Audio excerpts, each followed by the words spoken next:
There's been a lot of talk lately about what it means to be an American or a hyphenated American. I'm a hyphenated American as a Chinese American. I'm not a very good one. I don't speak any Chinese. Complicating that is my relationship with my grandparents, who were very literally quite distant figures. My grandfather was an ambassador to the Republic of Liberia for the Republic of China until 1997 when he retired, and he and my grandmother moved to be about 20 minutes away from my family.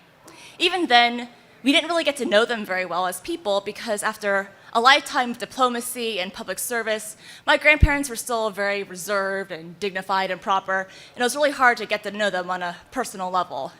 So one of the only times I remember seeing my grandmother actually excited was when I told her I was going to journalism school, and that's when I found out that my grandmother's father had founded a newspaper company that is still publishing in Hong Kong today.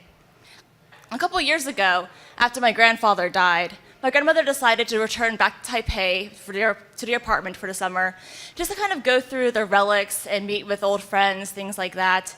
And my uncle and husband and I decided to visit my grandmother for a surprise for her birthday, which I was really excited about because I'd never been to Asia before. Again, worst Chinese American ever. So, apart from actually surprising her, one of the highlights of the trip was her birthday lunch with what we called the Navy Wives Club, which were 3 women whose husbands had all served with my grandfather in World War II in the Republic of China's Navy. So even though the husbands had all passed on, these women were very close friends after decades of friendship.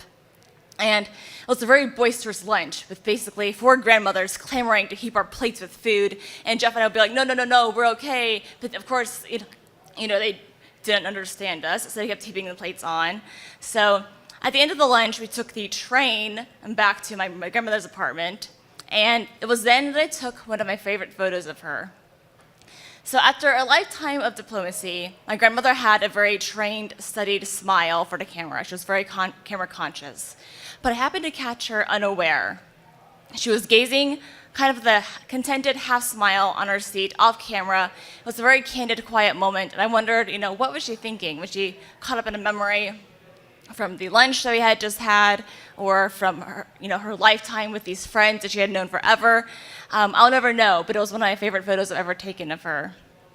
The next year, last summer, my husband and I accompanied my grandmother to China, where we met her in Taipei.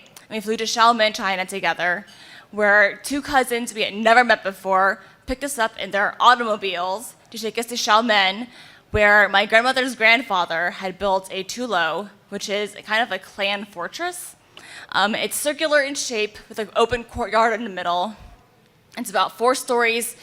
It can house like 200 people at a time. It's made of like mud and pebbles, and it's bound together with glutinous rice and brown sugar, which sounds very, very crude, but it's very sophisticated. And actually, when the US, when they were doing surveillance videos during the Cold War, they actually thought that these tulo were missile silos because of how closely they were cloistered together and because of their shape. So, however, these are actually, also UNESCO World Heritage Sites, and my grandmother had actually spent 7 years of her childhood living in this tulo that her grandfather had built, and she had not been back since 1943. So, getting to accompany her to this tulo after 7 years of not being there was very surreal. So, on a plane ride back to Taipei, I happened to be seated next to her, and she had that same expression on her face, where she was just gazing and not looking at anything. And she just had this smile on her face, and I knew that the trip had been meaningful to her. And it had been meaningful to me, too, because even though I've always known I was Chinese American, I've never really been in touch with the Chinese part of that until about a couple of years ago. But first, during my childhood and adolescence and early adulthood, I'd always tried to blend in and to be normal and be American. And it's only been in the past couple of years that I've really, embraced the Chinese side of my heritage.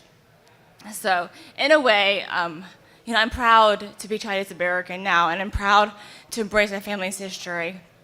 And I'm also proud to carry on my family's tradition through my career path, because not only, have I been a journalist for the past 7 years, in a way carrying on my family, my great-grandfather's tradition. I'm about to take a job at the Asian Society Texas Center, a nonprofit whose mission is to promote cultural literacy and mutual understanding between Asian communities in Houston, which I see as a public service and an extension not unlike what my grandparents did for their country.